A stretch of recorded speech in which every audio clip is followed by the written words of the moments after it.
So I'm Neha here. So probably during the questionnaire, like when you address, or should I tell you my query? Oh, tell me your query now, but I will be addressing all queries and I also In want to the speak first. Okay. So I'm a mother of 3 years old. I have a daughter. So usually, like her behavior is very good when it comes to anything. But two, three things which I don't know how to handle is like she will find negative in the situation. Like she will ask the name of the person who is not at home, and then I want to go to that person only, or probably the toy some, like if she doesn't have one toy only, she will keep on telling me that I want that only if we go out. So she'll find something which is not around and start making excuse of it. So one thing this I don't know how to handle. And another thing is, like, if she decides that I need to get a toy or something, so if I'm ordering it online for her, so like if I've ordered, it will take another 1 day to come. So that complete, day, 24 hours or something, she'll just cry on top of her voice that I need it right now, right now. So these two things, otherwise, like her behavior in school with everyone around is very nice. Like everyone will say that she is a very good, nice girl. But then sometimes, I don't know how to handle. Super. So you know what I'm going to do? I'm going to show you all. I'm going to do it through a PPT because I wanted my thoughts to be in order. First, I want to talk about what is what do you do during the tantrum? Okay, because when a child is thrown a tantrum and is crying all the time, what do you do? And then what can you do to prevent the tantrum? Like what you said, she's crying for the toy because she hasn't got it, right? So we will address that also. So Okay, ma'am. we'll look at everything and we'll look at different situations because everyone has a different story. Mm.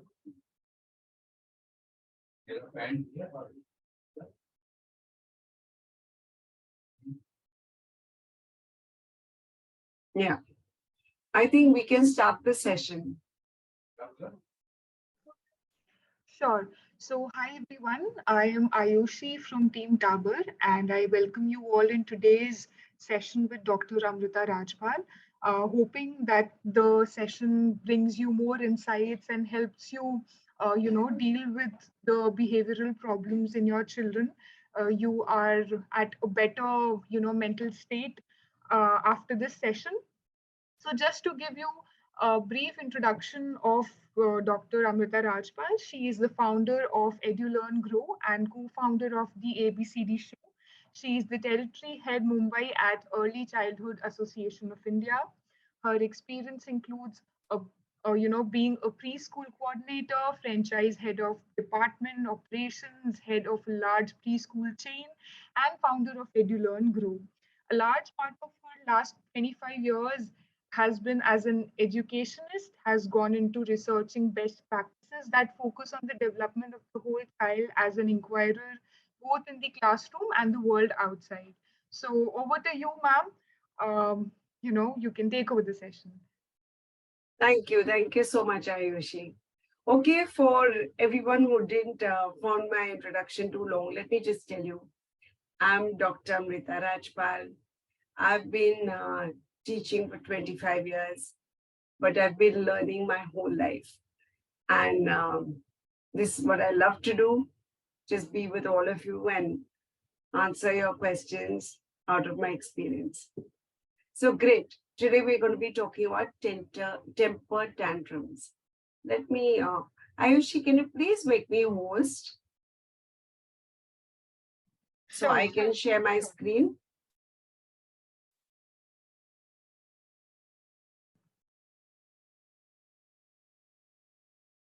You know, I would love it if you show me your lovely faces and it would be lovely.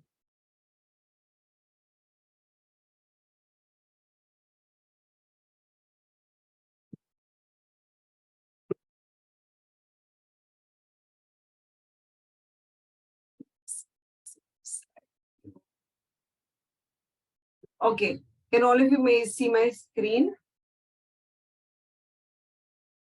Yes, ma'am. Yeah, great. What do you think is happening over here? I'd love it. Please unmute yourself. Talk to me.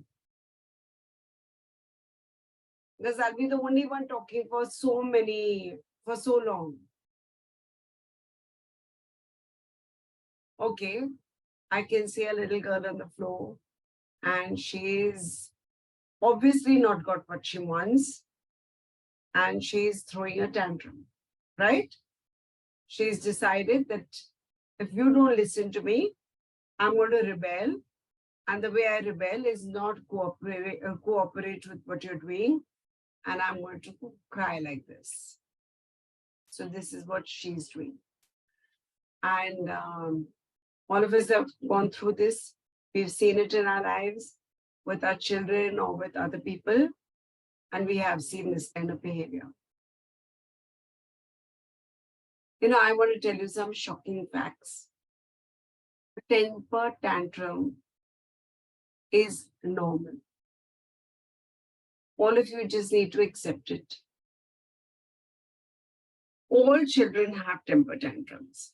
Some may not have big ones, but they have small ones. But it is natural to rebel because at this age, children don't have a voice. A temper tantrum can start as early as 1 year. Now, can you imagine a child who's 1 year old having a temper tantrum? But that is also possible. And they're most common between the ages of 2 and 5 years. So now when your child is upset and doesn't know how to verbalize it or how to express their upset, what do? They show you in different ways, in ways which show their frustration. And their frustration is such that possibly we can't understand. Just imagine now if you were you were reading a most amazing book or something like that, and the lights went out. How would you feel? You'd feel frustrated, right? But what can you do? You can explain to yourself that, you know, the lights will come back and I will be able to finish the book. But these children cannot express and they have no way of knowing whether whatever they want is going to ever come to them. So now you don't listen to me this way, let me show you in a different way. And then they throw the tantrum. But it's absolutely normal and it starts really early.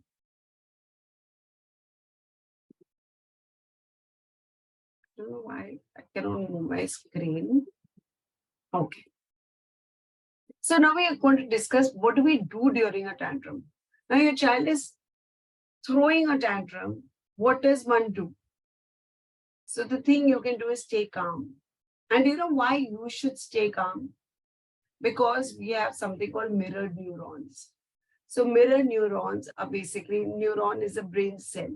So that brain cell fires responses or they get activated or fired up when they see something outside or they feel something inside.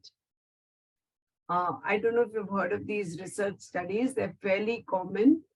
And when you see, they take these athletes into the room and then they show them a video of an athlete which is running a race and he's winning the goal, and they monitor the neurons in their head. And you see that that person who is seeing it, not the person who is running, but the person who is seeing that whole scene also feels that surge of energy, also feels that same adrenaline rush, also feels, you know, like a winner, and the whole hope and excitement and everything that the runner would possibly be feeling, because his neurons are mirroring what is happening outside. So now if your child is shouting at this time or screaming or upset or banging his head or showing his tantrum in whatever way, expressing his tantrum in whatever way he is expressing, if you scream or you are agitated or you are hyper, what happens? The child also mirrors what he's saying. And activates those neurons and gets more agitated and more upset and more frustrated.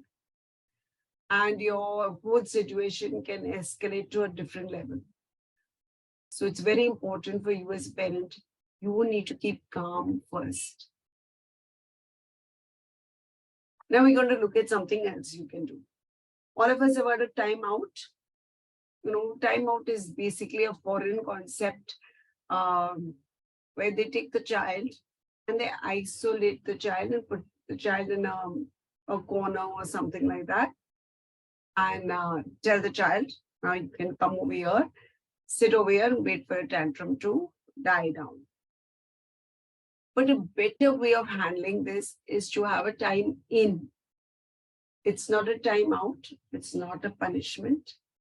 It's a time in where you sit with your child in a quiet, safe space, whatever, a space where, they're not going to hurt themselves, and say, I am available here to support you. I'm available for whatever you may need.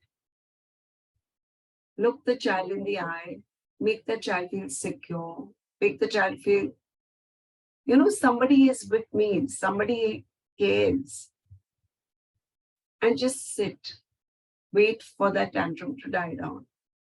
If your child is open to it and is not in a very, very hyper state, then you can possibly even talk to your child. Say, I understand what you're going through. I know you want that toy. And I know you're very, very angry. So you can speak to that child. But whatever you do, just have the child near you.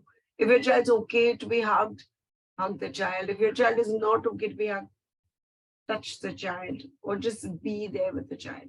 So do a time in. See, you need to understand that your child is not doing this purposely. The child's agenda is not to sit and to irritate you, unless the child wants your attention, which that is also valid, that there is something that you need to do to give your child attention, and that's why your child is throwing a tantrum. But whatever it is, I think what is really important is that you are there with your child at that time. Anyone needs to ask anything, just ask, All right, the next thing you can do is validate your child's emotions. So talk to your child about the tantrum. Say, I know you're feeling angry. You can't have the toy right now, but you're angry because you really want that toy. So the child also knows that now we are on the same page. You know how much I want the toy, or you know how much I want to do that, or whatever, or don't want to leave the park, or want to sit somewhere, or do whatever I want to do. At least the child feels understood, because the child has a problem verbalizing it or expressing it, right? So if you're validating their emotion, the child also knows you understand. Again, we spoke about mirror neurons. So if you are going to be speaking loudly, your child is going to mirror that. And what your child really needs is calmness. So speak softly, use a very soothing tone, use a gentle tone. Your child needs to know that he's loved no matter what. Whatever he does, you're there with him.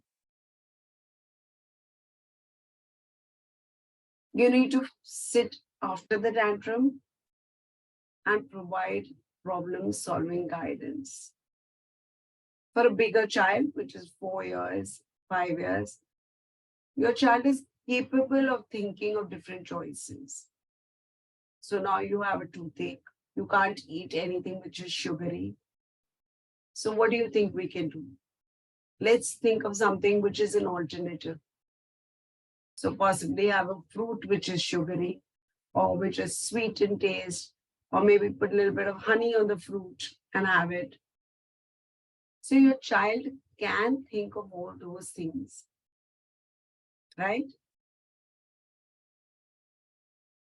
This is not the time to get into a long explanation. I told you 4 days back You know, you can't do this. I've explained it to you and you still don't seem to understand.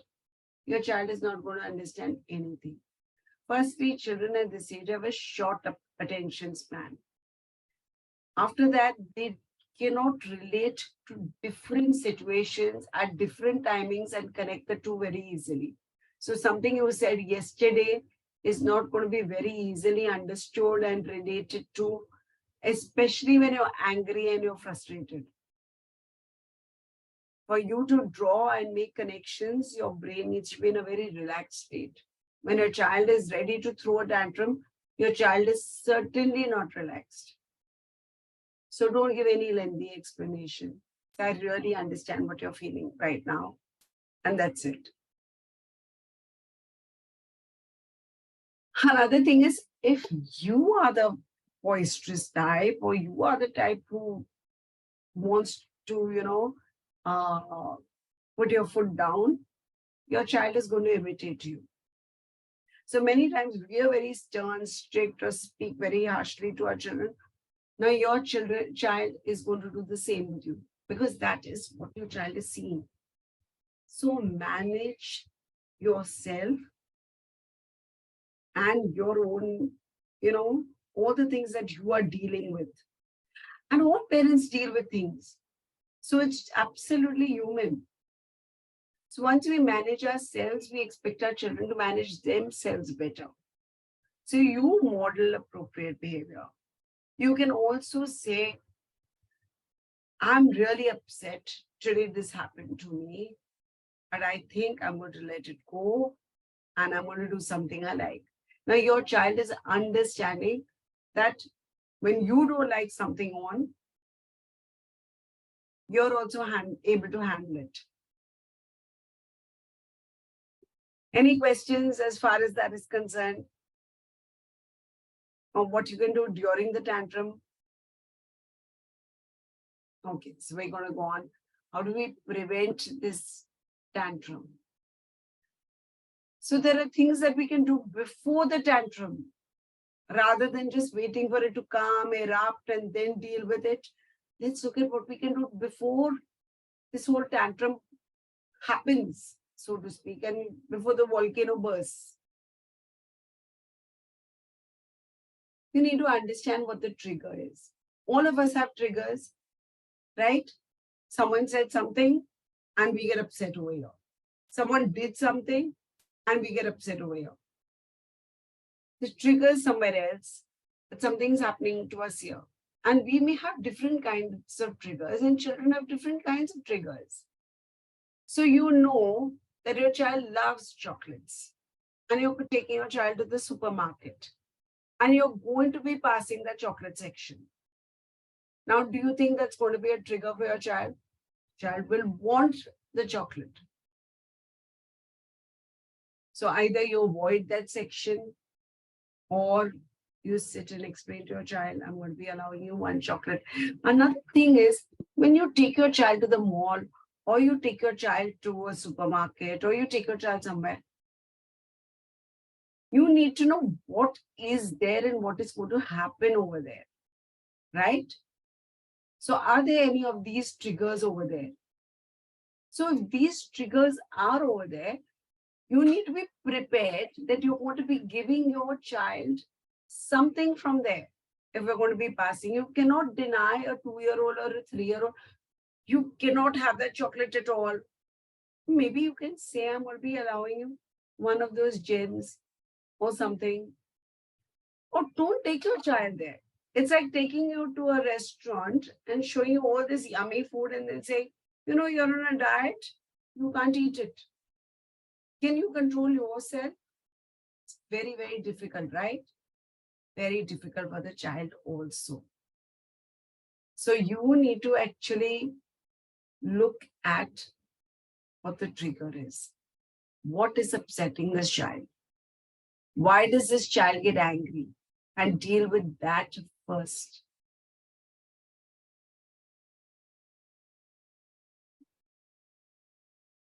Yeah. So now set clear expectations. So you're going to go to the supermarket You go to the mall or you go to the cinema, or you're going wherever, or a restaurant. All of us take at least 10 minutes to get ready. We want to comb our hair, we want to wear our clothes, we want to possibly do our face or wear some jewelry or pack your bag, put your keys inside, whatever. It takes 5-10 minutes. Take 5 minutes extra and plan that in. And tell your child, you know what? We're going to be going over there. We're going to go to the mall. There are strangers also going to be there. We're going to go because mama needs to shop for these things. I want you to help me over there. Can you help me find these boxes or those boxes or whatever?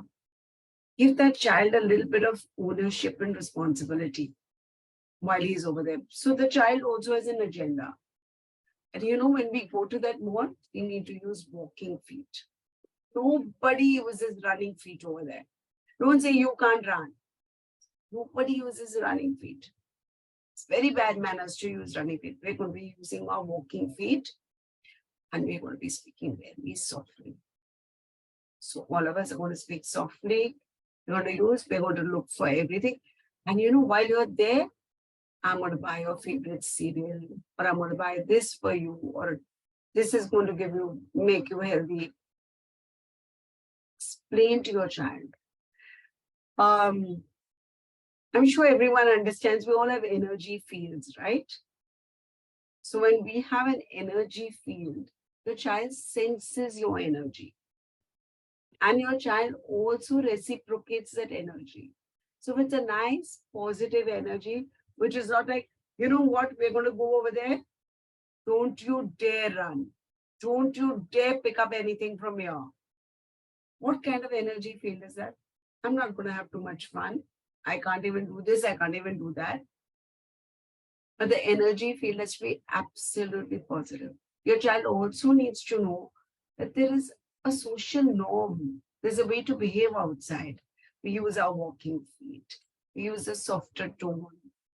We can't speak in any way that we like. We do not jump and dance over here because this is not a playground. Right? So communicate your expectations. So your child knows exactly what is to be done. And this is not for a mall or for a cinema. This is for everywhere you go. I think your child needs to know what is acceptable behavior, what is not acceptable behavior. And then you will see that your tantrum may not happen at all because your child already knows. And you can also say, I will buy you one thing over here. So you choose one thing. There will be so many toys, but we can take home only one toy because we have so many at home. And every time we go out, this is the rule, right? So your child is prepared. Another thing to teach a child, I think Megha was talking to me just before. Was it Megha? Did I get the name right? So she was telling me that when she orders something for a child and a child wants a toy, or the child wants a toy somewhere, the child is not willing to wait. Now, this is a learned habit. Delaying gratification is a learned habit, right?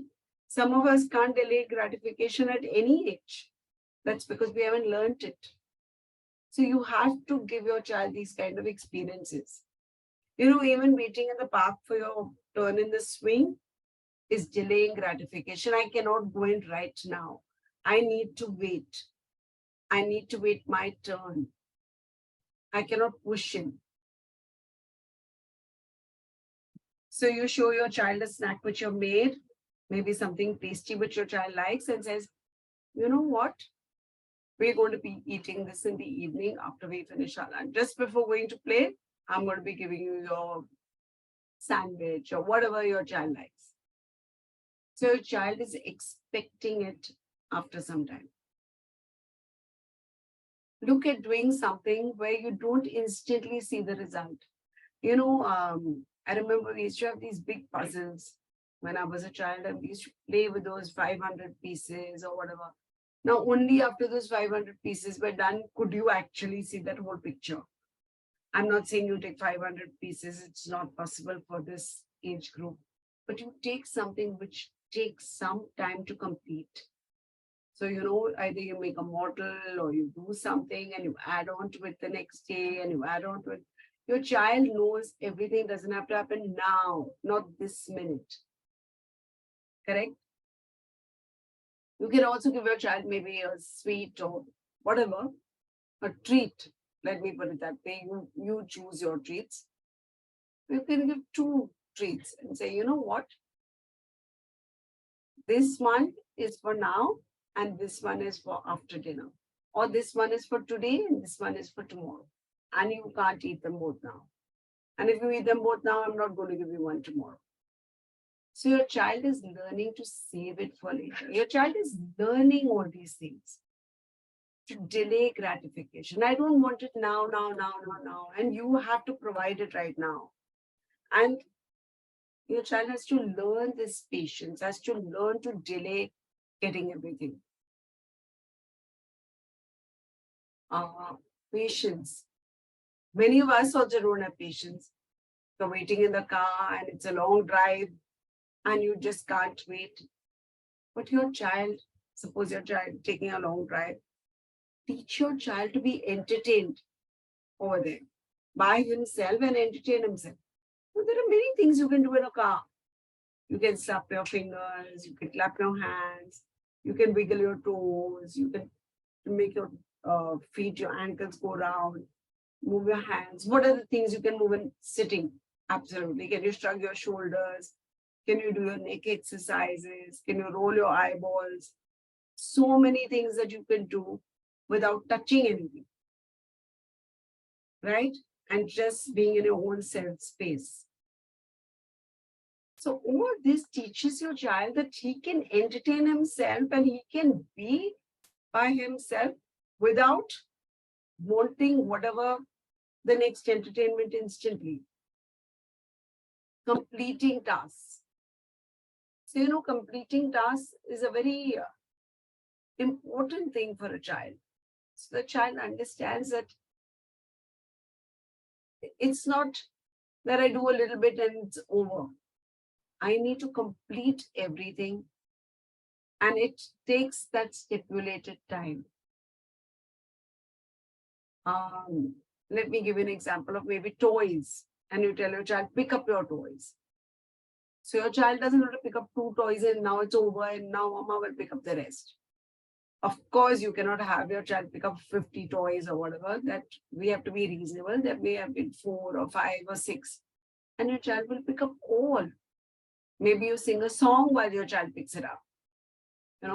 It's time to put your toys away, toys away. So your child is understanding now these are things that have to be done. And your child has that time to do a task.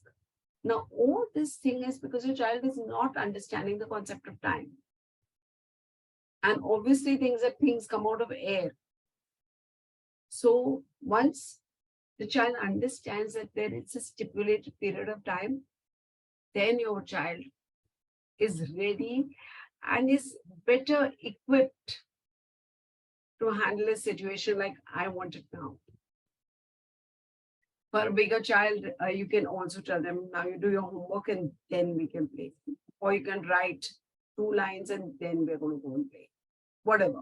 So the child knows that I want to play now. I don't get to play now. I get to first do this and then I get that. Also, you can do something like distracting them, or redirecting them. Now, this can be done just before the child is upset. And also this can be done for a 1 or 2-year-old because they get distracted very easily. Show them something, show them a new toy, show them look out of the window, or let's see something else, whatever, or there's a crow flying, or there's an aeroplane, and children get distracted and they forget what's happening. Now your child is going to throw a tantrum. It's a very good idea just before your child throws a tantrum. distract your child or redirect the energy of your child, the attention of your child. Use humor. Oh, this can be great fun. Because now you're making some funny noises, or you're tickling your baby, or you start blowing some bubbles, bursting bubbles, or play with a balloon, or something like that.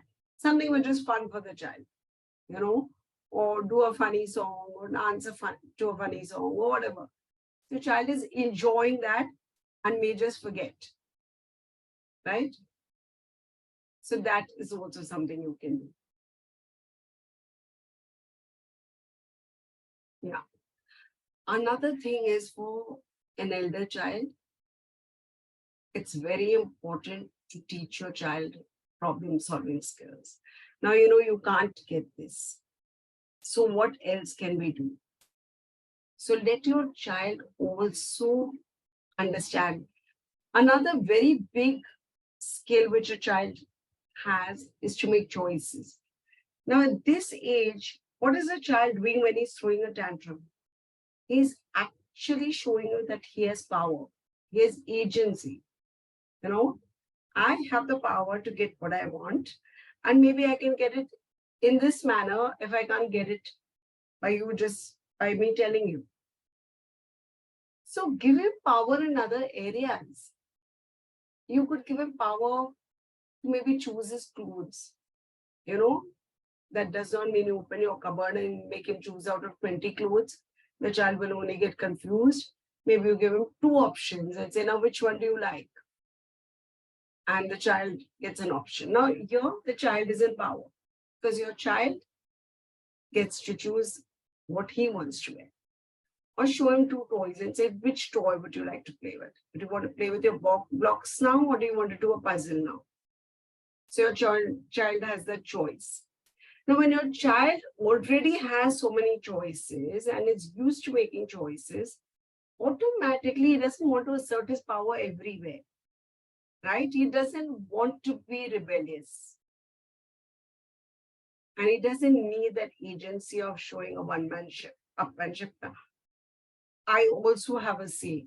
You do have a say, and we are very, very happy that you have a say.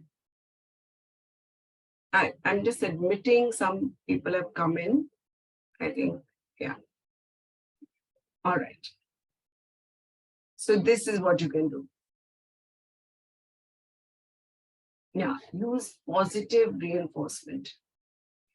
So everybody lives up to expectation, right? So if I think someone is very clever, maybe they show up as very clever. Or I tell my child, I remember when I was a child, my mother one day opened my cupboard and she told me, you know what, Amrita, you got the cleanest cupboard I've ever seen. All your things are stacked so nicely. And you've actually kept everything in the right place. I love it. She didn't only tell me. When my father came home, she told my father, I opened her cupboard and I saw everything was so neat. She kept everything so well. And I heard her tell my father, I heard her tell me, everybody else around the house also heard it. Till today, my cupboard is very, very clean. And I take great pride in it. Something which happened to me maybe when I was 4 or 5 years old has stuck with me for so many years after that. Because I lived up to expectation. She expects me to be a clean, neat child. And I will live up to what she expects. And I got my reward by her, speaking about it, validating, seeing what I did, speaking about it to others. I mean, that's a nice thing. Today, a child went to the supermarket, did not do anything, or just took that one toy happily, or walked with walking feet, or spoke in a hushed tone. So my God, spoke so well. He spoke so softly. He walked with walking feet today. Do you think your child wants to run after that? He knows everybody is going to look at him in this light. He has an image to protect. So that's what you can do. Use positive reinforcement. Find things to talk about, which are nice about your child. Because then your child is going to repeat that behavior. Your child wants attention. Every child wants attention. If he is getting positive attention, he will not do negative things to get negative attention. So use positive reinforcement. Just sort of made a little table. So when your child is 1 or 2 years old and is throwing a tantrum, you can pick up your child and soothe them. You can also redirect their attention, show them outside the window, show them a toy, do something. So this is a 1 and 2 works beautifully. You know, when I told you the time in and softly speak to your child, talk about your emotions, all that works wonderfully. When your child is 2 and 3 years old and they're in the middle of a tantrum, your redirection is not going to work at that time. Your redirection will work before the tantrum. But when your child is screaming and shouting, and then after that you say, look outside the window, the child is not going to listen. Possibly you need to sit and talk, validate their emotions, speak about why it happened. Again, short sentences. Don't make it complicated. Don't talk about the past and the future. Don't threaten. All that will not work. So this is the time, you know, they get quite agitated and you have to deal with it. 3 to 4 years old. What you can do is regulate their emotions. Again, that timing. And always be supportive. Your child doesn't want to throw their tantrum. Believe me, your child is as upset about it as much as you are. So don't really go that place and start blaming them for it. They don't know how to express.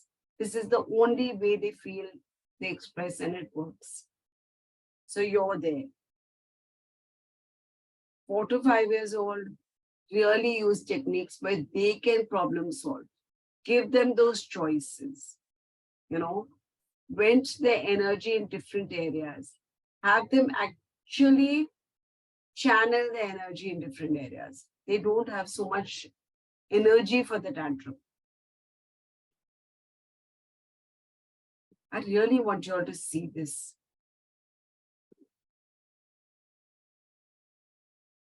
So this is a news thing which I saw, and I thought it's really nice. And I think we both felt like this was a good reminder for everybody. We talked about this in the makeup room. I've been in stores where I've seen a child melt down in front of a mom, and you usually almost get embarrassed and want to walk away instead of saying, is there anything I can do to help? Yes, or everything's going to be okay. We've all been there. Yeah. Something reassuring. Yeah. Same thing on airplanes. I mean, you have to see these people who are struggling with their kids and give them a vote of confidence. No matter how good a parent you are, kids are kids. Sometimes they're just going to act out. Yeah. Oh, they got the candy there at the checkout at the market too, and the kids want stuff. I mean, it can all come to a head right there. A lot of times I speak to these folks with 2 and 3 year olds, and I've been there. Yeah. You get through the other side. And in her case, she was a single mom. She said, "Mother, she's it's only hard, 22. You know, and I'm doing it alone's hard." Yeah, good reminder. So, you know, what I want to tell you all basically is everyone goes through this. And it isn't, you're not the only one. 1 minute. Yeah. Okay. I'm just closing that thing. I don't know why. Amrita, we can't see the screen, so we can see you. You can't see the screen, but I can Yeah. hear it in my background. And can you hear it in my background? No, we can't hear it. Okay. All right. So then I'll just ignore that. Ignore, All or right. you can just take a minute and close if you want to. Just Okay, find I'm the just tab and taking a close it. minute. But we can't hear it, don't worry. Okay. But it's irritating me. So Yeah, then we'll wait. We'll take your time, don't worry. 1 second now.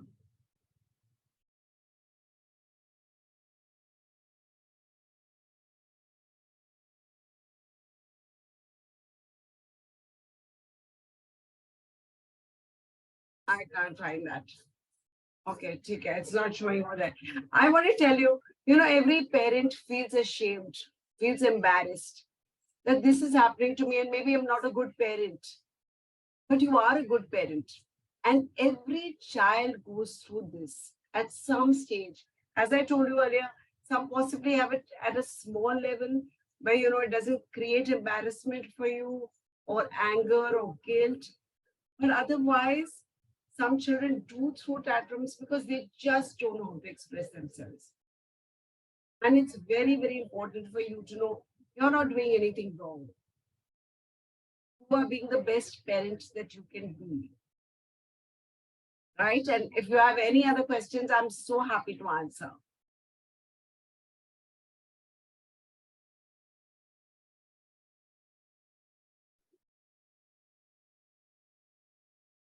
Amrita, Anyone wants to say something? Amrita, should we take up those emails? Yeah, I haven't seen any of them, but I'll be very so happy. what I'll do is I'll read out the question. I'm just going to log off and log back on. I don't know what is happening because there's too much noise in my background. Right? Okay. Yeah. I'm just getting off and coming back in. Okay, waiting. Be directly related. Amrita, can you hear me? Yes, I can hear you. So we got one parent, right? May not be directly related to the topic that we're discussing today, but if you feel free to just take it up today if you want to, because this person has mailed it specifically for today's session. So one parent asked us, how do I increase the inquisitiveness and curiosity in my child? She does not ask questions, nor does she really likes to answer questions if asked. She's not mentioned any other details, the age or anything other like that. But okay, all right, perfect. So you know what? There is something called a third teacher. All right, a parent is a teacher in the school is a teacher, or another caregiver or whatever person talking is a teacher, and the environment is the third teacher. All right. So your environment has to be conducive to you asking questions. And your child is a shy child, you mentioned. So if you know your child is a shy child, then your child is basically, there are shy people and there's nothing wrong with it. You're just of a different temperament, right? And if your child is a shy child, your child is naturally reserved. Your child wants to be with herself and doesn't want to come out of her comfort space, or this is her safe space, and go out. Now, you could be shy outside and not in your house, or you could be shy at different places, and this will be because of different reasons. So maybe you're shy when you're outside because you may feel that I don't know anybody and I don't know how they will accept me, so I don't want to come out of my comfort space. But if your child is shy at home, then I think you need to sit with your child and talk to your child more. Give your child more things to, ignite that curiosity. Because if you are going to be the person who is with your child all the time and your child is not asking any questions to you, then I think you need to be asking your child things. And if you're going to be asking your child long things like, what did you do in school today? Your child has sat there for 2 hours. Even I will not know what to answer to a question like that. I ate my lunch. I wore my shoes. I went to the playground. Now, what do I tell you? What do you want to know? But if you ask questions like, did you enjoy your sack today? Oh, idli is nice for you. Then your child will start interacting with you. So ask specific questions. All right. That's the first thing that you need to do is start interacting with your child. If your child is shy outside, we can look at that later. But your shy child does not need to be shy with you. So your child needs to actually be friendly with you, to feel safe and comfortable enough to speak and ask and do whatever they need to do with their primary caregiver. And that is very important. Okay, so once that is settled, when your child goes out now after that and your child is shy, and I think it's time that you felt, you actually were compassionate to that child, because that child needs your support now. Stand with your child. Get your child to talk to other people. Talk to those other people first. Make sure your child is comfortable. Play with your child with other children for a bit, so your child knows that it's a safe space. Make sure that your child is not being bullied anywhere, because that also could be a reason why your child is feeling shy or your child is not wanting to mix around with others. But it's absolutely okay. Many children outgrow that. And depending on the age, there is between 1 and 3, a child likes to only play with themselves near other people. And that's called parallel play. So it's not required that the child needs to talk to other people and play with other people. So they can indulge in parallel play. So this play also and talking to other children and other people has its own progressive stages. So let that happen the way it is. What else did they say in the question? That's it, Amrita. No other details in the question. Very brief, just 2 lines. Yes, so they're shy and they're listening. Or igniting curiosity was one of those things. Yeah, so that's it. The first part was igniting when you curiosity. ignite curiosity, how do you ignite curiosity? When does a person become curious? When there's something they know about it and there's something they don't know about it. Okay? So I want to tell you this really very, very, very interesting incident that happened. A friend of mine is a teacher in Singapore, and she wore, these flip-flops which you wear, they all look the same, but they're different colors, and she had a foot problem.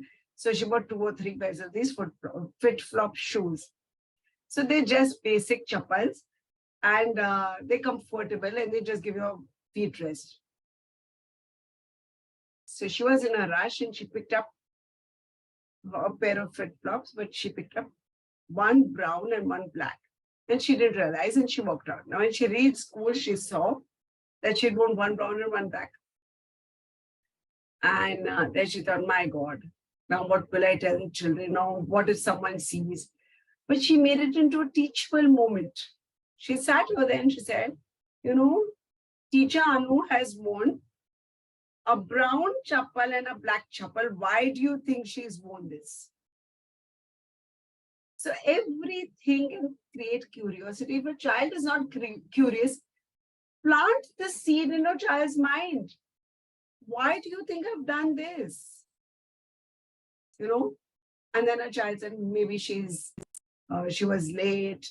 Maybe she doesn't keep her chappals in order. Maybe that's the latest fashion. So there were so many different things that came out over there. And then she said, okay, I was late. Now what do I do about it? What do people do? So now you're teaching problem solving. Or I remember taking my son to the park, and there was this little pond over there, and they had tadpoles in it. And so we saw the fish, and I know it's a tadpole, but he didn't know it was a tadpole. So I showed it to him, and I told him, you know what? This fish looks a little different, doesn't it? So let's come and see this fish every day. So every day we went, and then we saw the legs growing, and then we saw the tail becoming shorter. And my God, the curiosity was endless. But getting your child to be curious is by you asking the questions, not your child asking you questions. Your child doesn't know enough to ask you questions. You know enough to ask questions. So what do you think is happening to the tail over there? What do you think is happening to the legs? Does this really look like a fish? Can we see some pictures of fish and see, do all fish look like this? Or do they also have legs? Now your child is curious. And now your child may ask, because now your child knows a little bit that other fish are not like this. But otherwise, you don't even begin to know. I put you in a class of physics and your subject is math or your subject is English. You won't even know what to ask because you don't know what physics is all about. Right? So take the onus on yourself. Keep things which, which have topics that you can talk about. Keep stimulating things and make your environment the third teacher.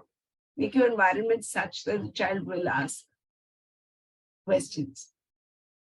Got it. So I think this parent is on the group asking that this video be shared with her. So we'll ask her to connect with you separately if needed. There's a question, Amrita, from a parent who's with us here. The display name is Emma Sam.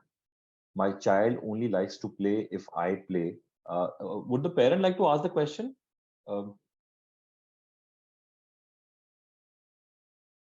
I can read it out, but if they would like to ask it themselves, it'd be better. Okay, no. Hi, Emma, do you want to ask the question? Or okay, we can read it out. Okay, I'll read it for you, Amrita. Oh, she has mic issue. So my child only likes to play if I play and lose from her in games like carom, etc. Otherwise, with others, she does not want to play and says it's boring. So child will only play if the parent is playing with the child and is losing. And is not winning. All right. And with others, the same game, the child does not want to do it and says it's boring. Absolutely, I get it. I lose 3 games to my husband or my son in chess, and I also find it very boring. It's no fun. Yeah, I get that point. But how old is your child, Emma? I want to know. Emma, can you type it, please? 7 years. Okay, I get your child is 7 years. You know something? Everybody wants to have some achievement. You can't always lose, but you need to have some wins. So when your child wins some and loses some, then your child is in a happy space because your child knows that he's not an absolute loser. But if your child is feeling like a loser, then your child is not going to enjoy it. And I really get where he's coming from.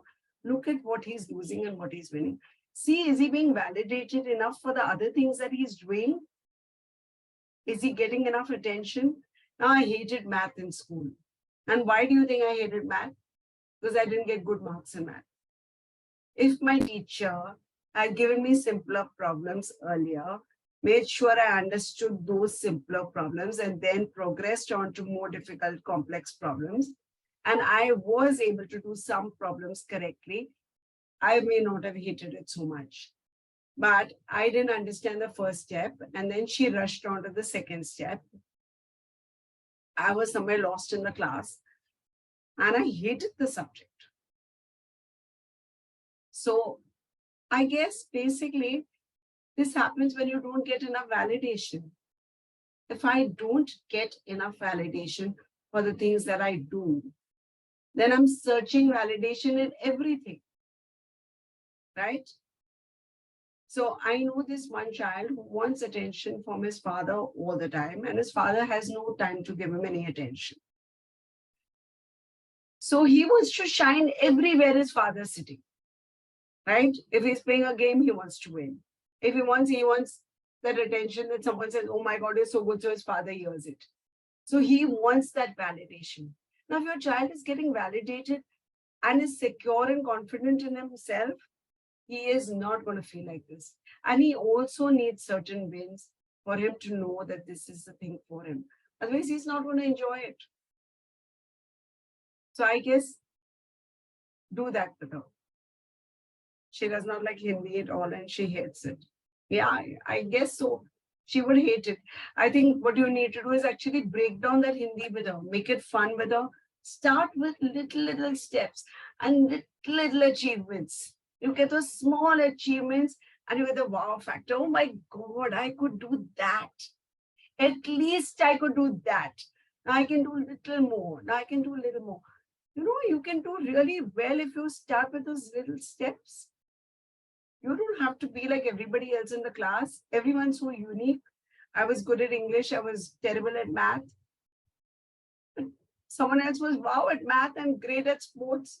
And I wasn't good at both. That just makes you so unique, no? But you can't in a class be terrible in anything. You need to be normal and just on ground and good at certain things. So find things she's good at and validate her. Super. Okay. So the next question is from a parent who mailed us. This also came over email, Amrita. So the first part of the question is about tantrum, child becoming aggressive and stubborn, and how to calm them. I think you already answered that We answer that bit, I in guess. the. So I hope they will. I mean, if they're here, they can ask it themselves. Otherwise, I think they'll see the video and they'll get the answer. There's a second part to the question.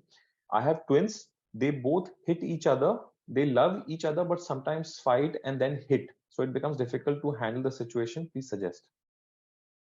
I think we have to set boundaries, and these boundaries have to be very clear, non-negotiable boundaries, that we don't use our hands for hitting. We use our hands for shaking hands. We use our hands to clap. We use our hands to snap our fingers. We use our hands, and you can think we've got helping hands, we've got kind hands, we've got lovely hands, and they can do artwork. They don't do bad things like hitting. No, we don't have hitting hands. No one has hitting hands. We don't use our hands for hitting. So whenever they do something like this, and which again, when I said they don't know how to express themselves. So sometimes it may be fun and it gets violent. Maybe sometimes they're angry with each other and they get violent. So that's the time to remind them. And when you remind them enough, they will understand they're not supposed to use their hands for hitting. They're supposed to use their hands for whatever they use their hands. Kind things or helping things or whatever. And I guess that's the way. I think it's just reinforcing and reinforcing. Rome wasn't built in a day, and your children will also not understand it once. So be patient and repeat.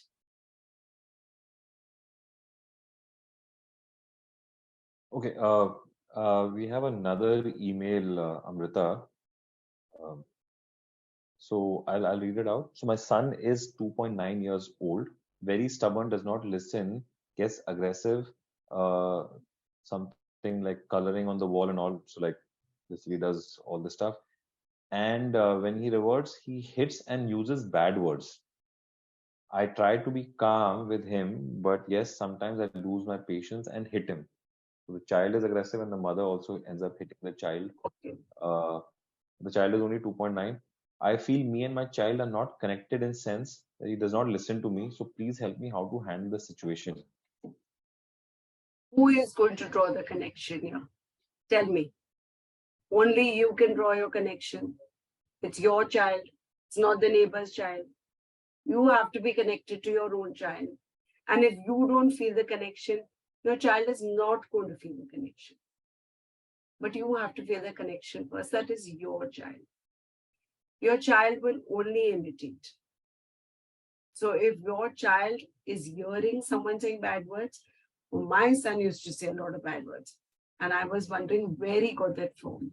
Till I came to know when he went down to the garden, the gardener used to speak to the other people, passers by, and he used to use bad language. And my son was hearing it, and he was very excited. It was a new word, and he was using it all the time.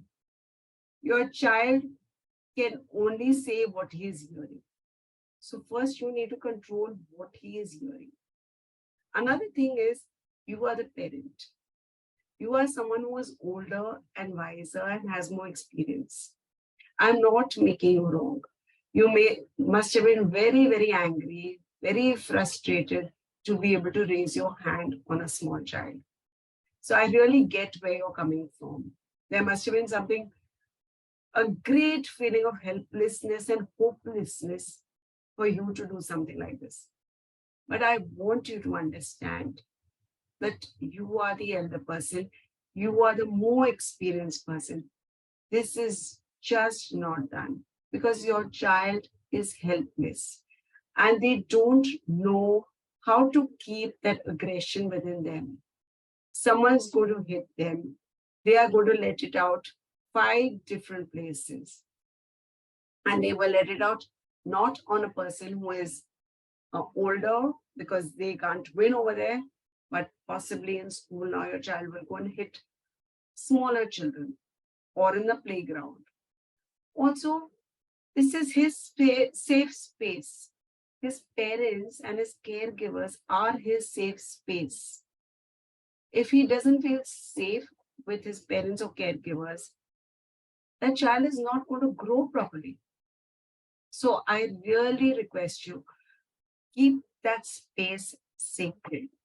Your hands also are not for hitting, your hands are for loving, for petting, for soothing, for comforting. And remind yourself, just like you remind your child what his hands are for, you remind yourself what your hands are for. And we can go out of control, but we have to regulate ourselves. Just like we teach our children self-regulation, so we will regulate ourselves.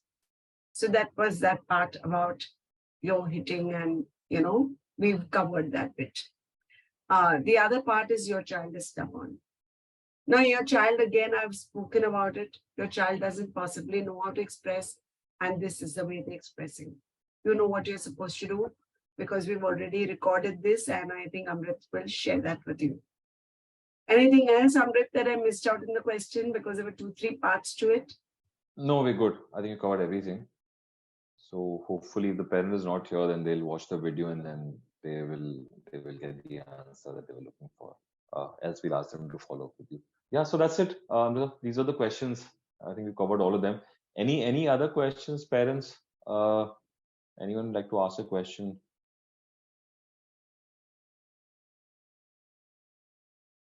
I think we're good. Amrita, we've also at 5:10, so it's the right time. It was lovely being here with all of you. It was a real pleasure. I'm always available at askamrita@taabur.com. Ask me all your questions, and I would love to come back and answer them.